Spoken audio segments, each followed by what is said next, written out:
Okey, hari ini kita sambung sesi pembelajaran kita dengan subtopik yang seterusnya untuk chapter number 5 iaitu Determination of Natural Frequency and Mode Shape.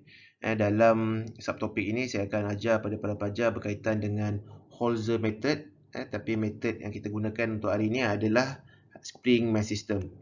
Video sebelumnya saya terangkan kepada pelajar berkaitan dengan Holzer method tapi dengan menggunakan rotational method. Tapi untuk contoh yang selepas ini pun ianya lebih kepada rotational sebab apa rotational basically di on-site ataupun di field kebiasaannya mesin yang mengalami getaran ini ianya berputar. Ianya mengalami rotational disebabkan oleh centrifugal force yang terjadi apabila berlakunya putaran. Okey, daripada konsep of spring mass system, Holzer telah menyatakan bahawa it's also applicable. Maksudnya boleh juga kalau kita nak menggunakan dalam sistem spring mass system. Dalam untuk case ni, for example, yang ni adalah mass number 1, ianya ada kaitan dengan x1 iaitu displacement pada mass number 1, dan in between mass 1 dan m2 kita akan ada k1 iaitu spring stiffness, dan seterusnya M2 pun ada displacementnya sendiri, dan seterusnya untuk M3 will connect using the spring. Also the spring have a spring coefficient which is a K2, and then seterusnya pada M3 akan ada X3 juga, dan seterusnya kalau ada multi degree of freedom ini akan ada multiple lah. Dan seterusnya daripada diagram equation ataupun daripada modeling, kita boleh create ataupun govern the equation of motion. Untuk case, contohnya untuk case pada hari ini saya tunjukkan pada pelajar kita akan mewujudkan equation of motion untuk 2 degree of freedom system. Dalam case 2 degree of freedom system, pelajar kena ingat kita punya konsep asas di mana mx double dot plus cx dot plus kx equals to 0. So yang ni adalah equation of motion yang general, yang basic.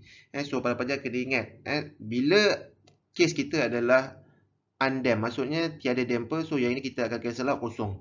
So yang the remaining adalah value of M dengan K, iaitu mass matrix dengan K matrix. Okay, untuk case yang pertama, kalau kita lihat saya refresh balik macam mana para pelajar nak buat equation of motion. So untuk mass number 1, basically mass number 1 dia akan ada kaitan dengan K1. Dan seterusnya bila pergerakan K1 ianya ada kaitan antara X1 dengan X2.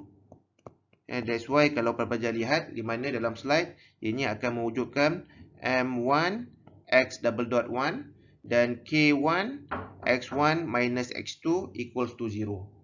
So yang ini adalah untuk case mass yang pertama, iaitu X1 tolakkan dengan X2. Okey, seterusnya untuk mass yang kedua. Kalau pelajar lihat untuk mass yang kedua, di mana mass yang kedua ianya akan menyebabkan acceleration X double dot 2. Dan seterusnya M2 ni ianya ada kaitan dengan K1 dan seterusnya ada kaitan dengan K2. K1 adalah di sini dan K2 adalah di sini. Kalau pelajar lihat di mana K1 pergerakannya ataupun anjakan displacementnya melibatkan perubahan pada X1 dengan X2. So untuk equation of motion yang kedua, para pelajar kena pastikan bahawa kita akan tolak indikator X2 dahulu. X2 tolak dengan X1 dan seterusnya K2 pun sama. Kalau ikutkan K2, kita akan tolakkan X2 tolak dengan X3. So kita akan utamakan X2. Kalau ikutkan equation yang pertama, kita akan utamakan X1. Sebab apa? Kita sedang mengkaji ataupun kita sedang menganalisis untuk mengeluarkan equation of motion berdasarkan kepada mass yang pertama. Okey, seterusnya bila dah create the equation of motion, what the next thing adalah para pelajar perlu menggantikan ianya dalam harmonic motion. Untuk case ni adalah kita menggunakan xt equals to x ataupun constant ataupun displacement cos omega t. So cos adalah harmonic motion type of cos, and then omega adalah RPM ataupun rotation, and then t adalah depending on time. Okay, and then seterusnya kita rearrange, and then para pelajar akan dapat arrangement yang baru . So yang ini adalah rearrangement saja.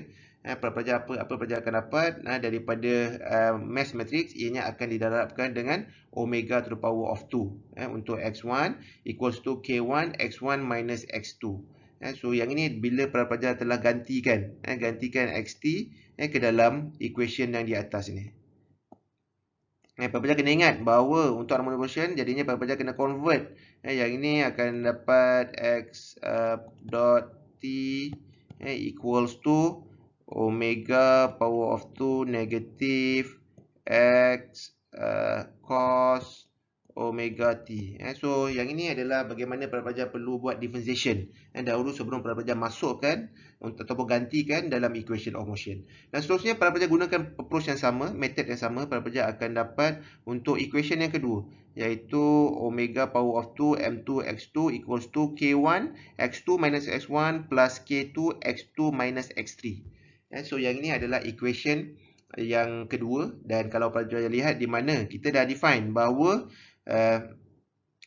x1 minus x2 ni kita boleh substitute kan, kita boleh jadikan dia gantikan dalam bentuk negatif omega power of 2 m1 x1. Okey, so selepas pelajar menggantikan harmonic motion dalam equation of motion, so pelajar boleh buat rearrangement. So yang ini sebenarnya method of arrangement saja.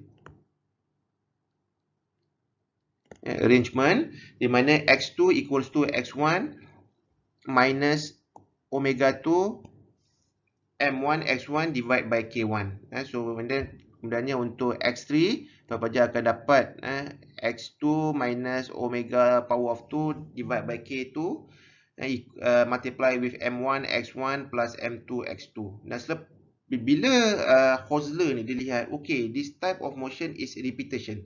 Dia bentuk yang sama pada shape yang sama. So apa yang Hosler buat? Hosler create ataupun mengeluarkan satu equation yang distandardizekan dengan menggunakan xi. So untuk this case, xi equals to xi minus 1 tolak dengan omega power of 2 divide by ki minus 1, and then summation of mk xk, and then I will be started from 2, 3 until n. And then seterusnya, the resultant force applied to the last ataupun n mass can be computed as follow. Yang ini yang the last lah. So dalam Hosler, pada pelajar sebelumnya pun sama kaedah untuk rotational, di mana force will be equals to summation of omega power of 2 mi xi. So what's next? Apa yang pelajar bila dapat di Hosler equation, kita kena pastikan bahawa kita kena repeat ataupun ada trial frequency. Sebab Hosler method dia lebih kepada try and error. So kena ada trial frequency. Don't worry, basically dalam soalan ianya akan diberikan. And then seterusnya apa yang pelajar perlu buat adalah plot di f versus omega square. Sebab kita nak tahu the natural frequency basically adalah di mana omega adalah omega that give the f equals to 0. Di mana f sama juga dengan 0 dalam graf, basically ianya adalah oscillation pada ketika f sama juga dengan kosong. Yang ini kita boleh define as a natural frequency pada sistem tersebut.